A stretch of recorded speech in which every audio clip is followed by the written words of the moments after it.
Bienvenidas y bienvenidos. I'm so glad you're here with us today as we kick off Hispanic Heritage Month. This is a time to celebrate the rich cultures, histories, and contributions of Hispanic and Latino communities across the country, especially those right here in Frederick. That's right, Sarah. Hispanic Heritage Month is a powerful reminder of the strength, resilience, and brilliance of our Hispanic neighbors, leaders, and change makers. Today, we are excited to highlight some incredible nonprofit organizations and individuals who are making a lasting impact in our community. Absolutely. This month isn't just about honoring the past. It's about recognizing the present and investing in the future. And that starts with supporting the organizations that are doing the work every day to uplift Hispanic families and build bridges across cultures. And one of those organizations is the Centro Hispano of Frederick, led by Dr. Suzanne Salix. Under her leadership, Centro Hispano has become a vital resource for individuals and families navigating language and cultural barriers. They offer education, workforce training, and youth apprenticeship, and so much more. And it is all with the goal of helping people become vibrant, contributing members of our community. Dr. Salix brings a wealth of experience in nonprofit leadership and public service, and her passion for community transformation is evident in everything Centro Hispano does. Whether it's connecting people to meaningful careers or helping youth build confidence through mentorship, their work is truly life-changing. But you know what, Sarah? Another organization doing incredible work is the Spanish-speaking community of Maryland, led by Maria Herrera. For decades, they have been trusted lifeline of immigrants' families, offering legal support, housing advocacy, healthcare access, and education programs. Maria's leadership has been instrumental in empowering low-income families and immigrants to achieve self-sufficiency and greater social change. Her team works tirelessly to ensure that language barriers don't become life barriers and that every person has the tools they need to thrive. And when we talk about investing in the future, we have to mention Global STEM and AR Outreach Foundation, founded by Damaris Ponciano. This organization is all about inspiring youth minds through STEM, arts, and reading. They host programs like Summer STEM Initiative and the Children Business Fairs, helping kids become confident, innovative, and emotionally resilient leaders. Damaris is a visionary. She's not just teaching kids how to code or build. She's teaching them how to dream, how to lead, and how to believe in themselves. Her work is shaping the next generation of Hispanic innovators and entrepreneurs. And last but definitely not least, we want to recognize Patricia Mir, the COO of the Maryland Hispanic Chamber of Commerce. Patricia is a powerhouse advocate for Hispanic business development. She's helped revolutionize the Chamber's funding strategy, support small business growth, and leads effort to connect entrepreneurs with resources and opportunities across the state. Patricia's work is about more than business. It's about economic empowerment. She's helping Hispanic entrepreneurs build sustainable futures, secure strategic contracts, and become leaders in their industries. Her impact is felt far beyond the boardroom. These four women, Dr. Salix, Maria Herrera, Damaris Ponciano, and Patricia Mir, are shining examples of what it means to lead with heart, purpose, and vision. Their organizations are pillars of support, and their leadership is paving the way for a more inclusive, empowered community. So, as we celebrate Hispanic Heritage Month, let's remember that honoring heritage also means investing in the present. It means supporting the nonprofits, leaders, and families who are building a better future for all of us. And whether it's volunteering, donating, or simply spreading the word, we all have a role to play. Let's continue to amplify Hispanic voices, celebrate Hispanic excellence, and ensure that every member of our community feels seen, supported, and valued.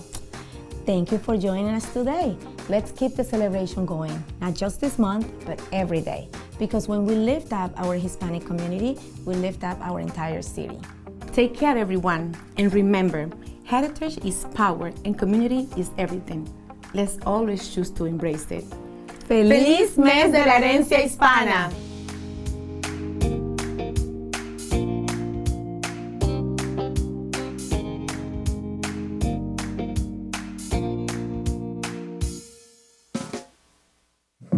Hello everyone. How are you doing today?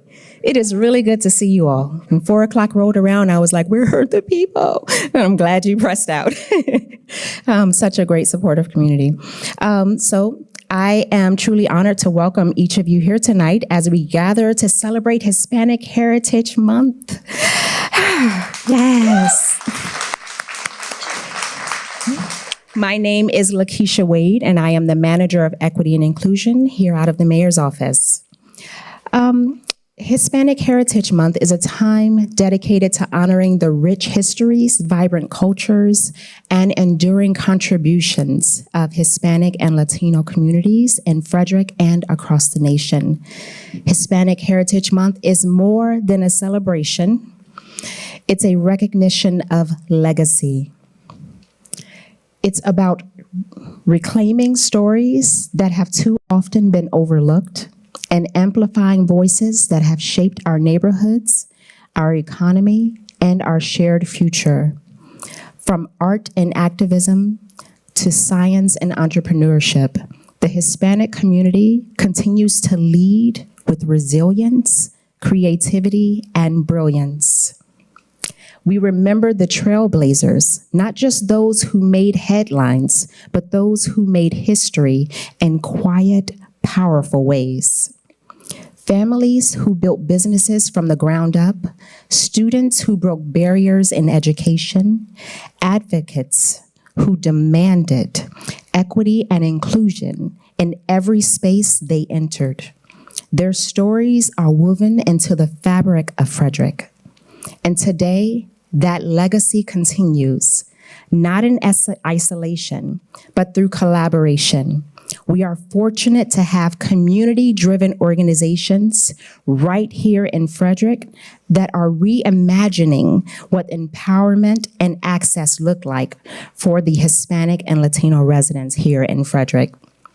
Organizations like Centro Hispano, offering vital services and advocacy that uplift immigrant families and help them to thrive.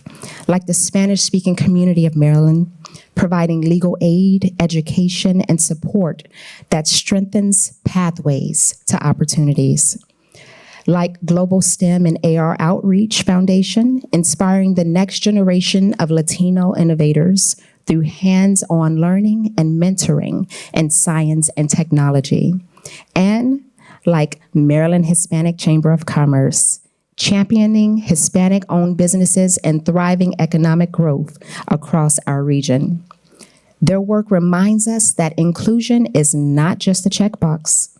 It's a daily commitment to listening, investing, and building together. To help connect and elevate organizations like these, we are creating an online database of local nonprofits. We've been doing that throughout the year. If you represent a group or know of one doing impactful work, please scan the QR code displayed here and share your details. This resource will serve as a hub for collaboration, visibility, and shared success. Because when we unite our efforts, we multiply our impact. As we move forward into the second half, we're already in the second half of this year. May tonight reignite our commitment to equity, representation, and cultural pride. Let's continue to remove barriers, whether they are linguistic, economic, or systemic, and let's build a Frederick where every individual, regardless of background, can flourish. Thank you so much for being here tonight. It means a lot to our entire community. We want to let you know that we also made sure that we provided representation or a way to make sure that everyone could hear what was being said tonight. And one of the things we have is not only sign language interpretation, but we wanted to make sure that you were able to receive interpretation in Spanish language. Yes.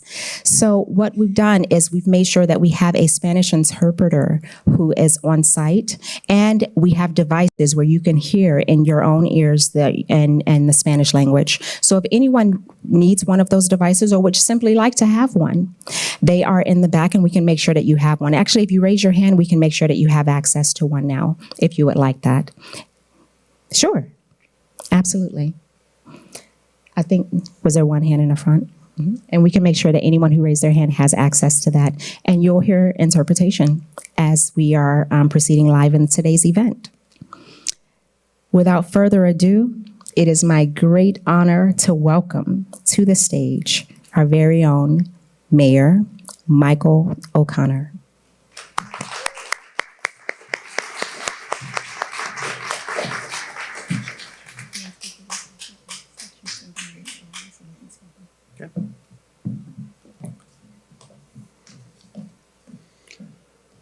Buenas noches. Welcome.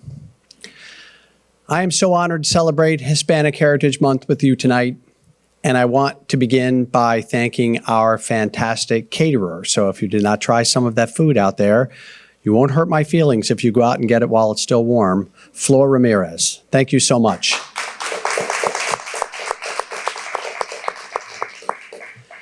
I also want to highlight our latest Art in City Hall exhibition, Frida.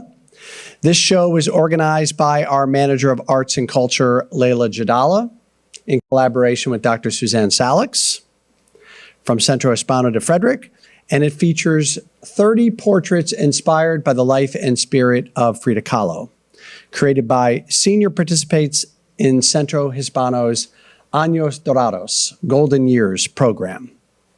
This program, run by Rosana Pedrianes, is vital because it creates connection and belonging for senior members of immigrant families. Last week, we celebrated the opening with a reception where the artists gathered, many beautifully dressed as Frida herself, to share and celebrate their work. City staff was so moved by the artwork, but also by the community that showed up to celebrate each other. I was sorry to miss it, unfortunately, because I heard it ended with a powerful bilingual performance of Frida's story, a reminder of how art bridges generations and languages. The exhibition remains on view at City Hall through October 6th, and I encourage you to stop by during City Hall's normal operating hours. During Hispanic Heritage Month, we honor the leaders whose contributions shaped America. Cesar Chavez, Dolores Huerta fought for civil rights and justice. Sonia Sotomayor broke barriers on the Supreme Court. Ellen Ochoa reached for the stars as the first Hispanic woman in space. Icons like Rita Moreno and Roberto Clemente, Lin-Manuel Miranda, continue to inspire through arts, sports, and culture. Their legacies remind us that Hispanic heritage is central to American heritage and our shared future. At the same time, we must confront today's reality. The Hispanic community continues to be targeted. Harmful rhetoric against immigrants to recent Supreme Court rulings that allow racial profiling in ICE arrests. Celebrating Hispanic Heritage Month means more than honoring icons in history. It means standing together for justice and equality, today and every day. Frederick stands firmly and proudly with our Hispanic family.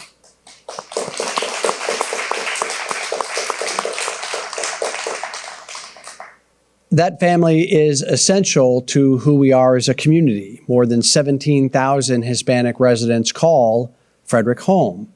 shaping our culture, our economy, and our neighborhoods. The impact can be seen in the businesses they have built, the foods and festivals that bring us together, the arts and traditions that enrich our daily lives, and the leadership that strengthens civic life, schools, and workplaces. Frederick is a stronger, more vibrant community because of the contributions of our Hispanic neighbors. This evening's panel is also about honoring the organizations and leaders that are building bridges for our neighbors every day. We are grateful for Centro Hispano de Frederick, the Spanish-speaking communities of Maryland, Global STEM, and AR Outreach Foundation, and the Maryland Hispanic Chamber of Commerce. These organizations empower families, youth, and entrepreneurs, creating opportunity and strengthening our community. And we also honor the incredible Hispanic citizens who make Frederick great every day, including tonight's panelists, Dr. Suzanne Salix, Maria Herrera, Damaris Ponciano, and Patricia Meir.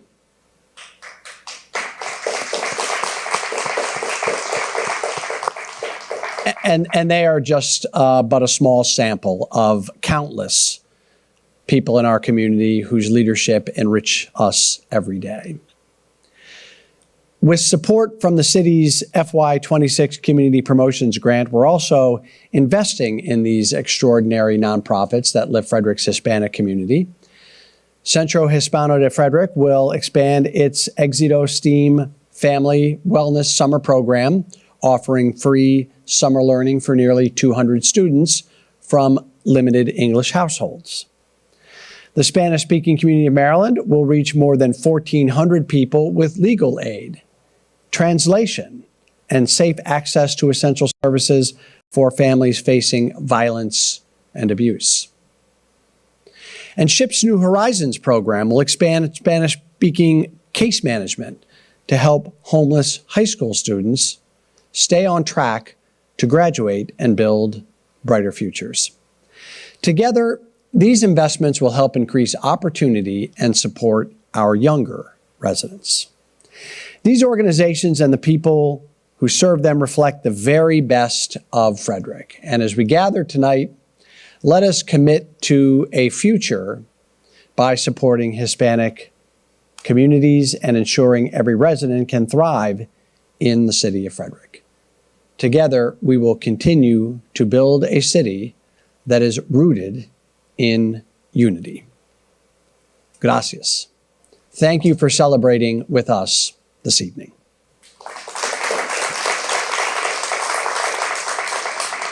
So we'd like to invite our panelists forward now. We have Dr. Suzanne Salix, Executive Director of Centro Hispano de Frederick, Maria Herrera, Executive Director of the Spanish-speaking community of Maryland, Damaris Ponciano, Founder and Executive Director of Global STEM and AR Outreach Foundation, and Patricia Meir, COO of the Hispanic Chamber of Commerce.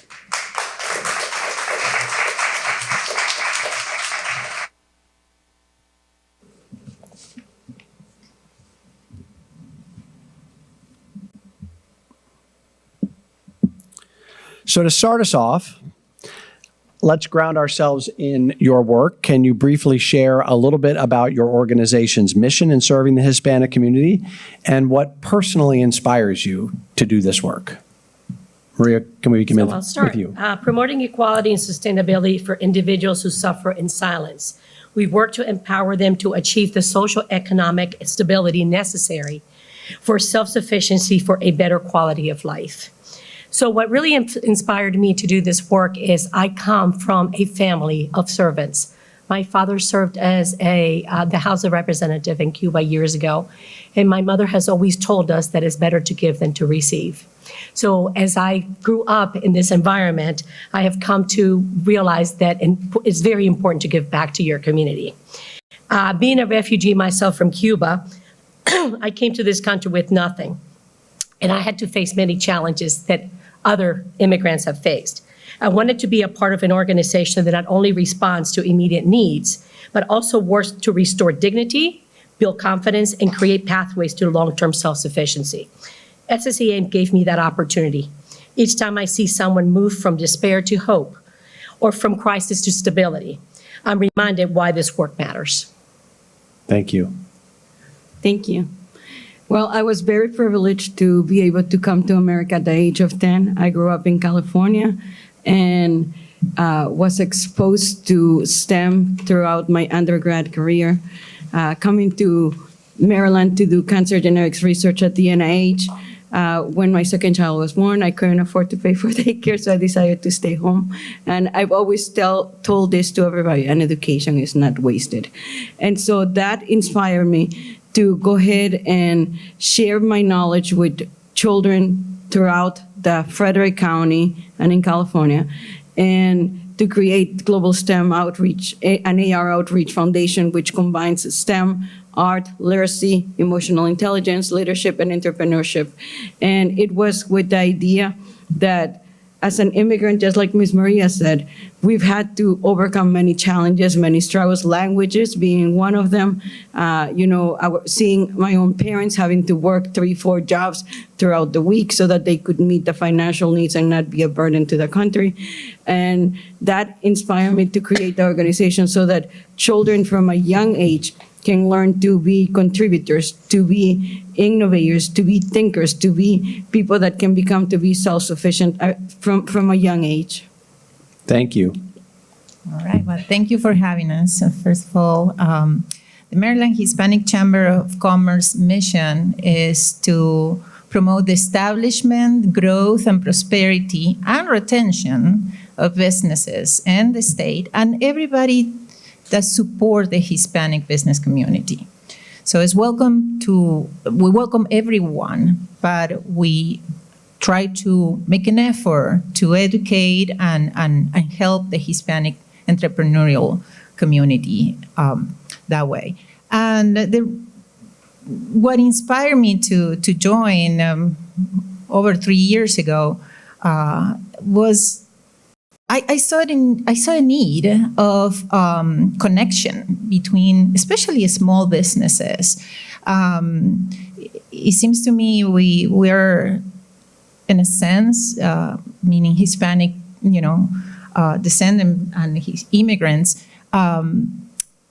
We don't know how to integrate in the business community very well. And I saw the need, and I wanted to do something about it. And that's how I got involved, and as a member first, and then at the board, committees, and just put it a little bit of my flavor and all this, and trying to share, what I know and what I have seen and what I have learned with the rest. Thank you. Good evening, Mr. Mayor. Thank you for convening this important dialogue. We appreciate the conversation. Thank you to my wonderful panelists and friends, colleagues, and to all of you that are watching this evening. I did not start Centro Hispano. Centro Hispano was started about 20 years ago, almost 20 years ago, by Maria Schuck and some other dedicated volunteers that wanted to do something to help our immigrant community, and they did. Through the years, that program grew, expanded, moved to a new location, and added essential services. So our mission basically is to equip and empower our immigrant community to help them realize their full potential and achieve success as well. I had the opportunity 14 months ago to join the team. They were looking for their first full-time executive director, so I thought, why not? I'll apply. And I did, and they called and interviewed, and here I am. So every community has evolving needs. So let's talk about what each of you is seeing today in terms of some of the most pressing needs that the Hispanic community is facing and how your organizations are addressing them. Do We you start want with me you? to start on this end? Absolutely. So at Centro, we see clients. We're a very busy community center. We're open from 8 a.m. till 8 p.m. To see clients, to offer classes, programs, and services. On an average day, we may have 35 to 50 walk-ins that need assistance. So those most pressing needs right now are basic needs, right? Food, shelter, employment, sometimes clothing, medical, behavioral health needs, immigration services. Those clearly are most pressing needs, and that which we have stepped out and expanded services to help people. Other needs are education, right? Learning English, becoming citizens, right? Taking citizenship classes or computer classes, literacy classes, things of that nature. We have a wonderful seniors program you all heard about earlier, Años Dorados. We have Entre Mujeres, which is a women's support group. And of course, Éxito, serving kids in elementary school with STEAM and social emotional learning. I'm next. Yes. Yes. In terms of needs, as any other chamber, we have I would say 3 pillars that cover those needs in our business community. Education, definitely. We see, especially in the Hispanic community, we're very entrepreneurial, but we are used to do business differently, marketing differently, networking differently, and there's nothing wrong with it. But sometimes if you don't adapt to the system and how things are done here, you can succeed. Trying to educate our community in how to do business to be successful is very, very important. The other pillar is creating opportunities. And these can go from just having an event to gather, other business owners and members of the community so they can network, talk about what they do, how they do it, see ways of collaborating. All the way to creating opportunities like government contracting, making introductions, meaningful introductions when you see that there's synergy between 2 businesses, etc. And of course, there's another pillar, very important. I always say, I think I'm missing a 4-leg for this table, right? But it's a 3-legged table. And it's advocacy.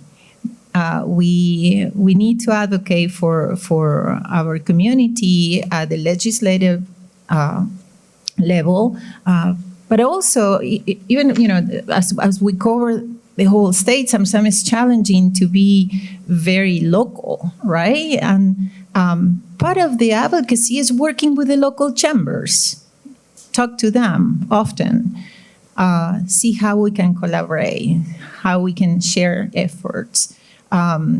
So those are basically the needs that we see the most. Of course, each case is different, and probably, we have times when things are more needed than others. Through COVID, for instance, we had to all adapt something different, and now with all the immigration issues, we have to adapt as well. But we always come back to those 3 pillars. I think what I've observed the most, and this is mostly among kids and youth, is hunger and also pain and the desire to be seen, because there's a hunger for hope. There's a hunger for what's behind the door, what's going to happen in the future. There's fear because we are not being valued for who we are. We are not being seen for who we are. we are being seen as someone that's coming to take and not to contribute, which is not true. And then the desire for hope, the desire that someone would see us and say, hey, they're actually making a difference. They're actually contributing. The desire of someone to believe in them, to say, you're capable, you can do it. To be able to be equipped with tools needed to be able to contribute. They are not looking to be a burden. They are looking to be leaders, to be contributors, to make a difference. So I would say fear, hope, and the desire to be seen. Thank you. Maria, I'm going to ask you to just move the microphone, just sort of twist it down towards your mouth. This way? Yeah. And if you could just do this also, turn and, Better? yeah. Okay. Well, from my perspective, excuse me, having educated 9,779 people with 579 new clients year to date, and 880 services that we've provided in the last year to date, what I have seen in our community has been a vast array of different things. I have seen people not be able to afford rent. I've seen people that cannot afford buying food. I have seen individuals who are leaving 5 and 6 people to one room when they're rented because they cannot rent an apartment. I have seen them suffer from medical needs because a lot of them are uninsured. And when they're uninsured, it makes it very difficult for them to get the services that they need. I've seen people who need orthopedic treatment, they can't get it because they do not have insurance. I've also seen the aspect of the immigration, the fear factor, people being scared of being persecuted by immigration. This has yielded into being afraid to come out to the community, speaking with the community, or participating in events that otherwise they would be included in. So these are the primary things that we're seeing on a daily basis from the families that we support. So how can the people who are watching and hearing this right now help with what you just talked about? If anybody else wants to add. If we're going to advocate, as you mentioned, and hearing these stories, what's the call to action for us? I think, I'll start. I think some of the call of action for us is to treat everyone as you would treat your own family. If you see someone who's struggling and you can give them a hand, whether it's calling an organization here that can help the family, whether it's walking hand in hand with them to let them know that there are resources available to them to be able to help, I think that goes a long ways for a lot of the people. Volunteering for some of the services that people may need. Being a good neighbor, that's what I think that it comes in, and being a human. Because I think we get so busy in our everyday lives that sometimes we say we do not have time. We always have time if we want to make time to help someone else. I tend to agree with Maria and feel that I'm looking in the audience, and a lot of the folks in the audience volunteer. They help with bringing food to our seniors. They help with driving individuals places, and that's what it takes, that community support. But I also feel that we need to focus on the positive things happening, because there are positive things happening every day, right? I love sharing that 50 students moved to the next level in their English mastery. That's amazing. I love sharing that on an average, 3 individuals a month come through Centro and take their citizenship exams and pass. And we need to celebrate those small victories as well.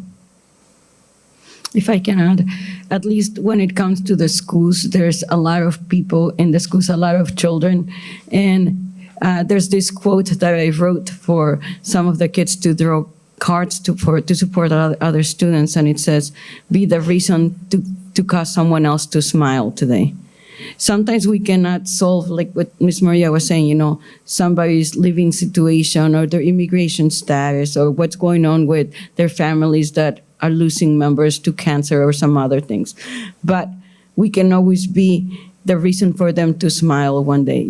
A simple, hey, I'm here to support this event. Hey, I'm here to share my talent. I'm here to give you an opportunity to be an intern under my business so that you can also learn and thrive and be successful. So creating opportunities for others to be able to advance in life and have good memories of what they learned through. Yeah, I agree with all of them. I think the common denominator is support. And there's so many ways to support. You can support your local businesses by just try a new restaurant. Go to the Golden Mile. The whole world is there. And, here in downtown as well, there's so many small businesses and large businesses too in Frederick that they're making an impact in our community. They're bringing jobs, they're growing the community. They're raising the price of the housing, to add value to your house right now. So there is a lot of economic, impact when you support the local businesses. And mentorship is another thing I would like to point out. Another way to help the Hispanic community, because that's what we're focusing on today, is to mentor them.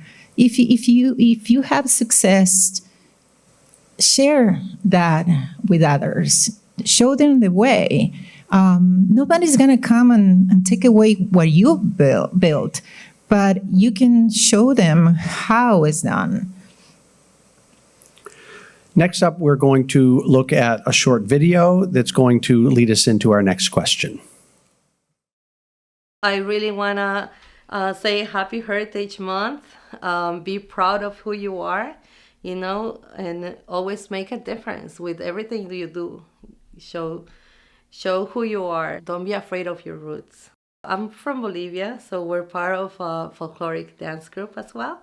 So we do like to promote our culture. Through my years, I used to work in Wells Fargo Bank before I was laid off and started a new business. And while working there, I was one of the leaders of the Latin Connection Network. And I always been big about showcasing our culture,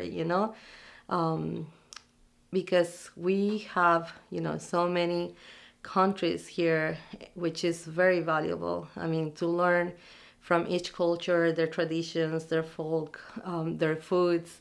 And that's what I love living here in Frederick, because Frederick reminds me of my hometown, because because of the diversity and everything. Therese talked about the importance of belonging and cultural vibrancy. How do your organizations contribute to that sense of belonging, and what opportunities do you see to strengthen that further? I can go. In everything that I do, I try to create a global platform. Going to college at Cal State LA opened my mind to the whole world. Some of my research colleagues were from Russia, from Africa, from Europe. And I'm like, wow, there's a whole world out there. And so when I came to the NIH, it was the same thing. I still keep in contact with people from Finland, from Canada, from different parts of the world.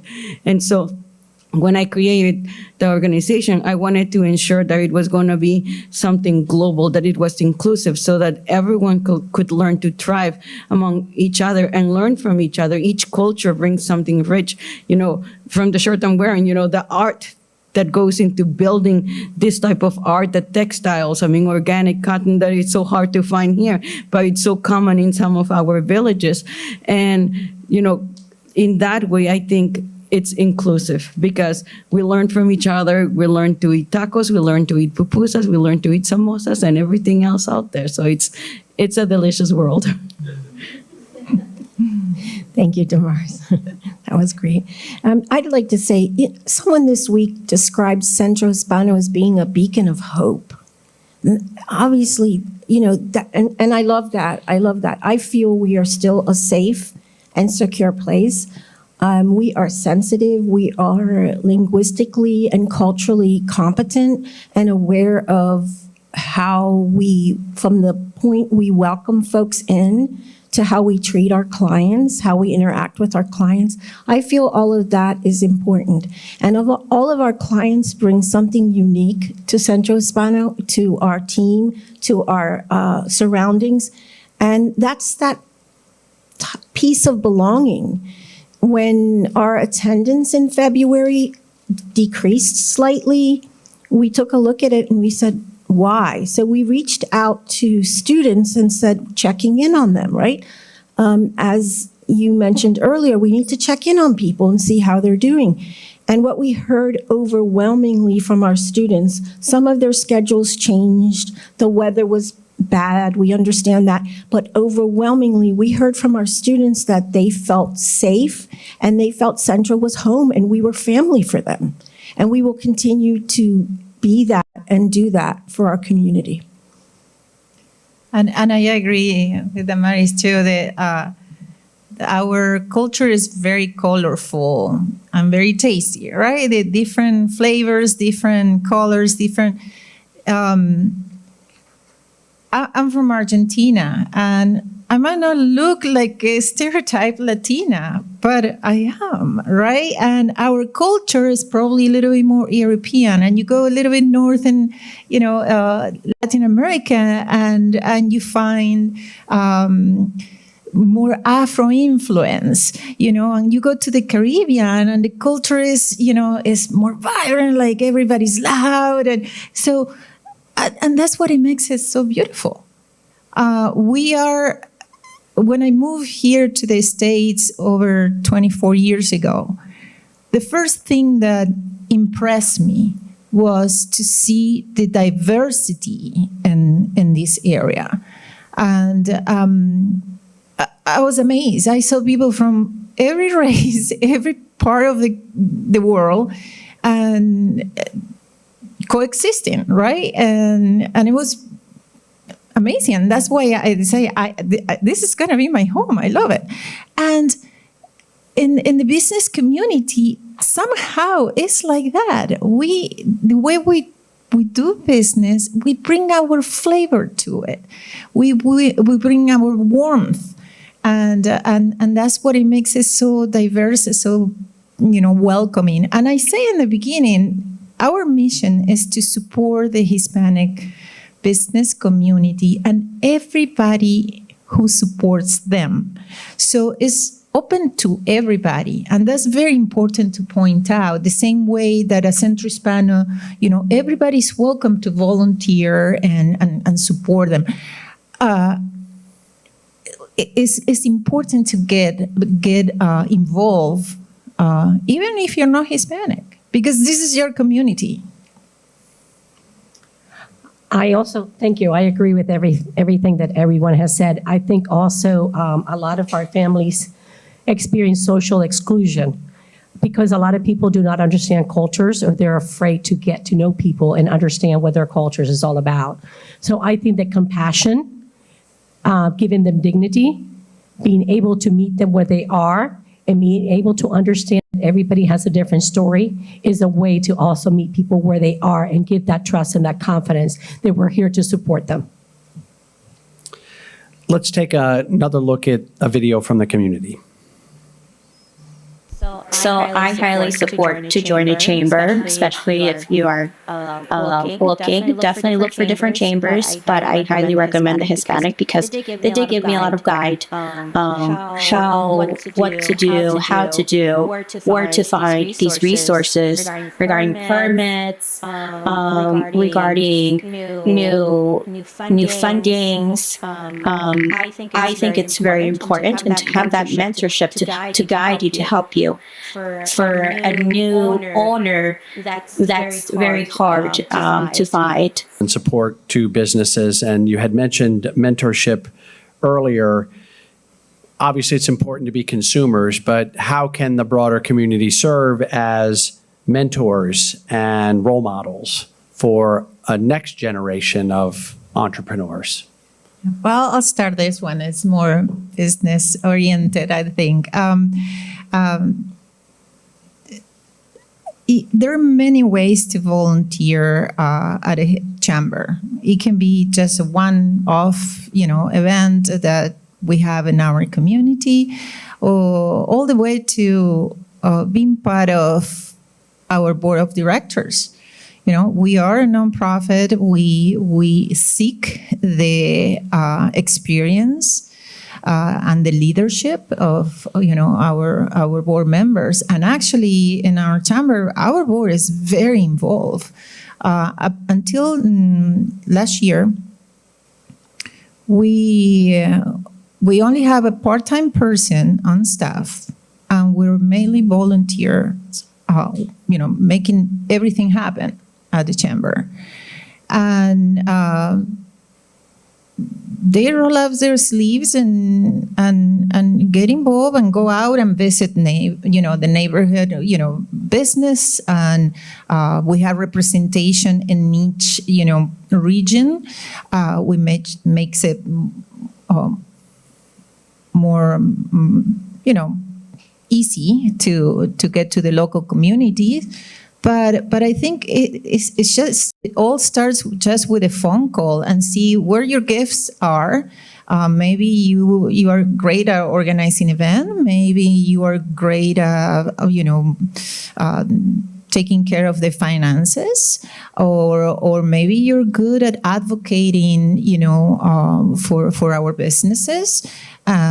Maybe you have good connections, and it's all what you want to share, and connect people and businesses. So it all starts with a phone call and volunteering, and the chamber. It makes it makes a big difference. Like Marisa was saying,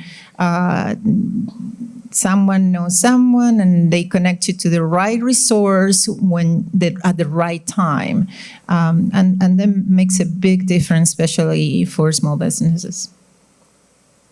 I'll add that we are, Centro Hispano is super excited to partner with the City of Frederick and Frederick County and the Maryland Hispanic Chamber of Commerce. And in January, we'll be kicking off a Hispanic entrepreneurship program. That is an amazing joining of partners. I know my friend Sergio Polanco from the Maryland Comptroller. Thank you. From the Comptroller's office is with us as well. We make business visits quarterly in the community. We check in on businesses to see how they're doing, to see what their needs may be, to see what they may be interested in, if it's educational training and programming. But we do know that this entrepreneurship program is going to be very important, and we appreciate the support of the city and the county and the chamber on that. It will be education and training in Spanish. It will be coaching, mentoring, and networking opportunities also in Spanish. So we're super excited to kick off that program next year. And I also have to do a shout out, Mr. Mayor. You mentioned Chef Flor and her amazing food outside. And if you haven't had any, you need to try it. But that was a connection I made through Damaris. She served at Éxito over the summer, and we connected, and now she's connected to the city. And that's how it works, right? Those connections and that networking is super important. Those who may know me know that my passion is children. So there's so many children out there that really need a good mentor. Children that are unaccompanied, they have no one here. They go from home to home. Sometimes some of our children have lived in 5 different homes in 1 year. They have not experienced any kind of mental guidance or anything of that nature. So anyone who has the heart to want to volunteer, help someone with school work, make sure that that child succeeds. Someone who just needs a mentor to actually just talk to someone. There's so many kids out here that really, really need that help from all of us. So that's, as I said, my children are always my passion. And if I can add, I agree with everyone here. And it's that whatever talents you have, use them to serve others. We all need support in the nonprofits. Like Patricia was saying, we're all volunteers. We're not getting paid to do what we do. So, if you know how to do accounting, like she said, or social media, or video productions, or just if you want to make a difference and don't have the time, but you have some money that you can write off your taxes, then you're always welcome to donate. We'll continue to expand the services and to continue to bring the services that we provide to the individuals that need it the most. So I'm going to take a couple of questions and squeeze them together just for the sake of time. Obviously, if everyone gave you all the money that you needed, that wouldn't be it. You might not face any challenges. So let's stipulate that, funding is always one of those obstacles that you deal with. What are other obstacles, maybe unique to your organization, an obstacle that you've discovered, and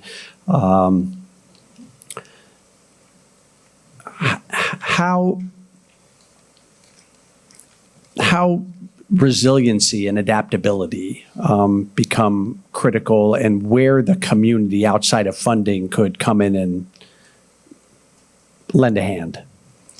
I will start that one. For me, it's very simple: collaboration. So most of our challenges in the past have, besides funding, right? We all need money, but everything has come around through the power of collaboration. Collaboration with other nonprofits, collaboration with government agencies, collaboration with the community at large, or even individuals. But when we all try to pull in the same direction, the load is lighter. And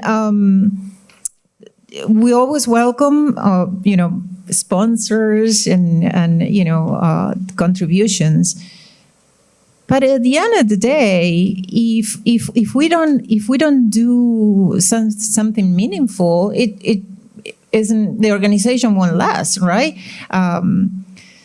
So collaborating, like the way we're collaborating with Centro Hispano for the entrepreneurial, program that is about to launch, or how we collaborated with other organizations here, like Golden Mile, visiting the neighborhood small business, listening to them, helping to put a festival together.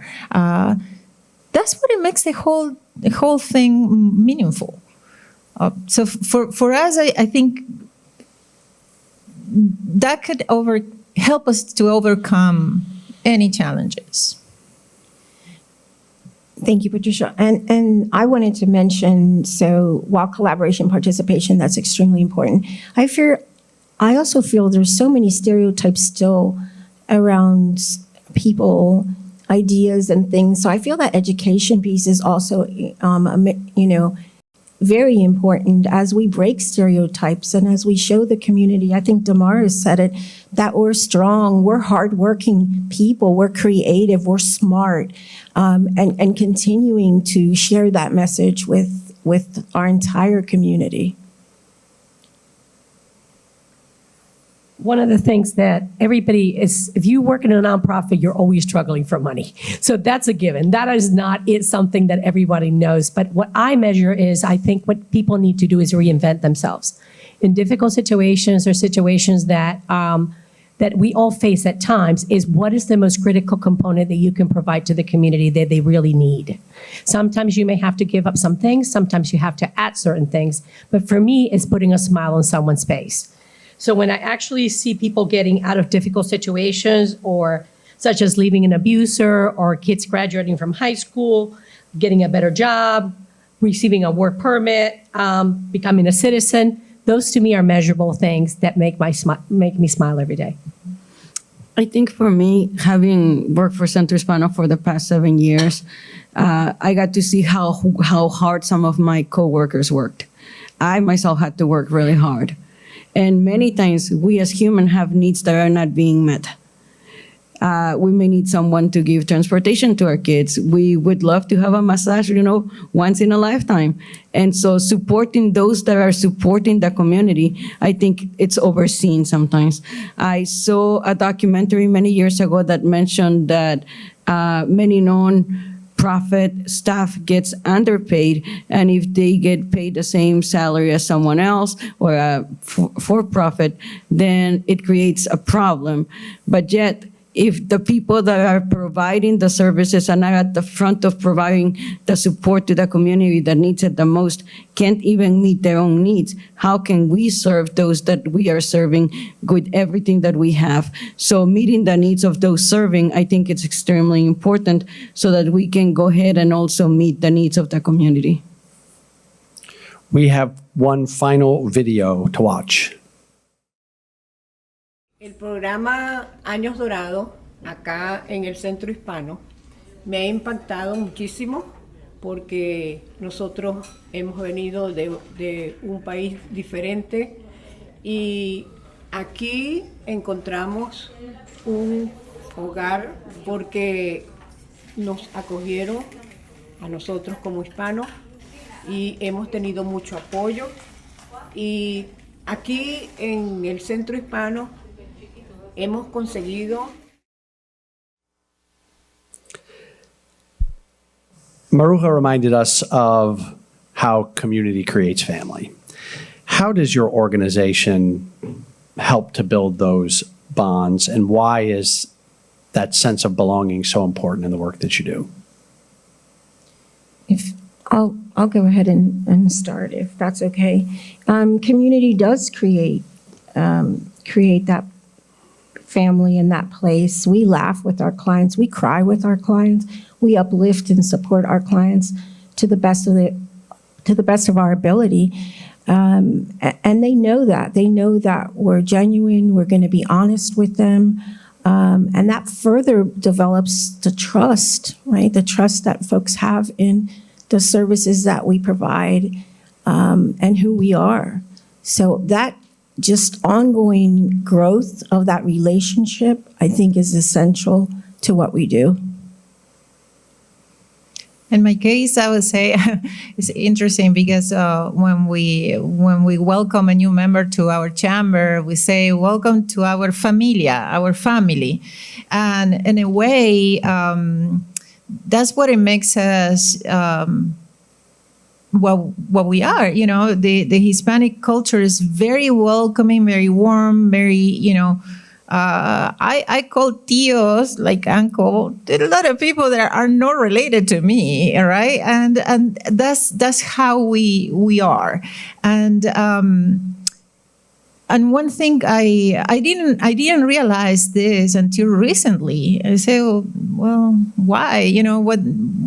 Why we are like this if it's just a business relationship that we're talking about, right?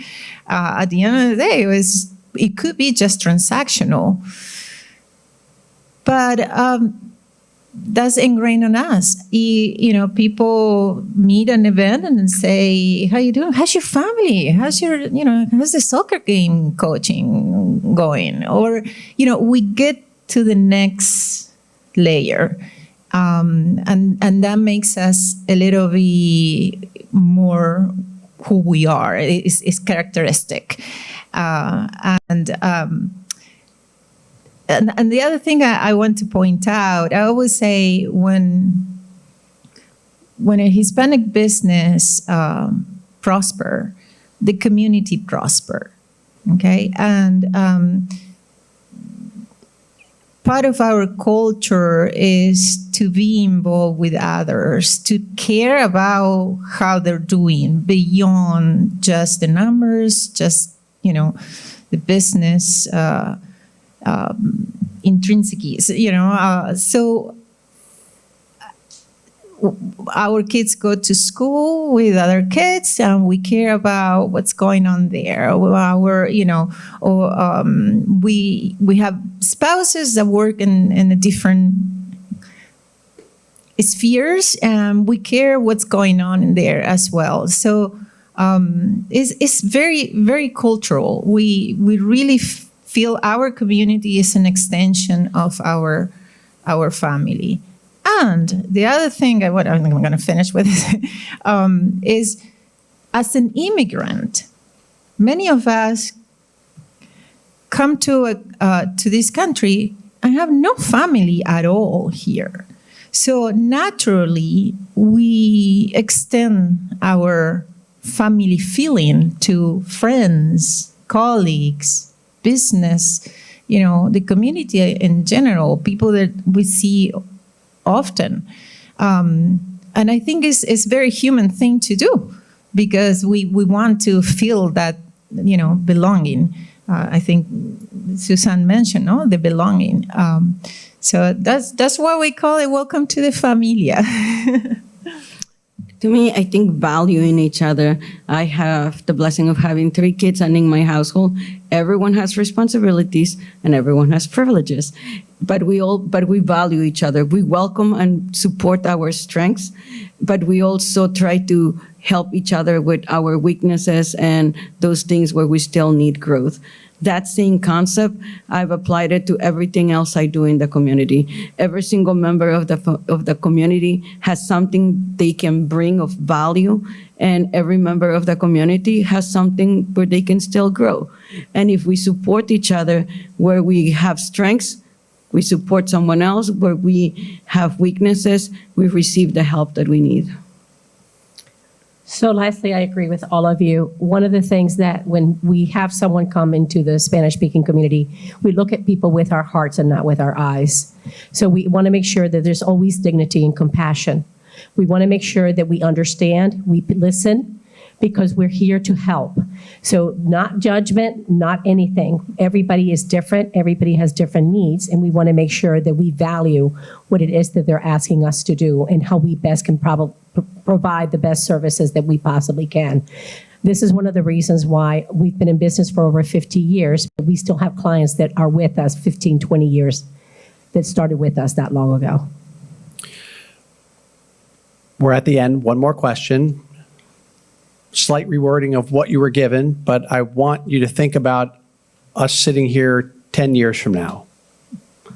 What's the conversation 10 years from now from your perspective about the Hispanic community in Frederick, your organization's work, and Hispanic Heritage Month? Well, I hope I'm not sitting here. How many years did you say? I'm hoping a younger person's sitting here and here and here, and I'm hoping the audience is, there's more people in the audience, right? There's more people connected and working towards changing where we are right now. So more compassion, more support. Yeah, but not me. I really hope that we overcome some barriers. You know, I like celebrating Hispanic Heritage Month because we're celebrating the heritage, right? And all the things that we bring and how we reach the culture. But I think we should, in 10 years, 15 years, you know, I hope we're not talking about, you know, why, you know, our Hispanic business owners have less access to capital funding, or, you know, that we still need to educate in certain areas that we are evolved society. We shouldn't anymore. The inclusiveness means let's support each other, like Maria say. You look with your heart, not with your eyes, right? And we coexist here. There's a lot of people that travel to Machu Picchu, to Antigua, to Cancun to have a great time, but sometimes we don't value those that are here from those areas. So in 10 years, I would love to see Leo Machu Picchu, Leo Antigua, Leo Cancun here so that we can experience all of that without having to travel so much. So my work at the Hispanic community has deeply reshaped my understanding of power and faith, resilience and adaptability. Excuse me. I have seen hardship and immigration challenges, yet they find ways not to endure, but to thrive, the families that I work with. Their adaptability is rooted in resourcefulness, mutual support, and unshakable hope for a better future. So my goal in 20 years or 10 years down the road when I'm retired in Aruba would be promoting that everybody can promote equality and sustainability for individuals who suffer in silence. They are able to work to empower them to achieve the social economic stability necessary for self-sufficiency for a better quality of life. That's what my goal is. I want to thank you all for being here this afternoon and sharing your perspectives on this during Hispanic Heritage Month. So much of the work that I get to do every day is so deeply impactful, but the relationships that I've had the opportunity over this time to build with all of you and the work that you do, and that connection between the city of Frederick and the work that you do is among the most rewarding work that I've had an opportunity to experience. And I thank you for what you do every day. And I thank our audience for being here to watch this conversation. Can we thank our panelists? I would also like to thank you, Mayor, for having us here and always having our back and our support. Absolutely. Yes, thank you. Thank you all so much for being here this evening. We really appreciate your participation, and we'll see you at a future Cultural Connection panel. Thank you.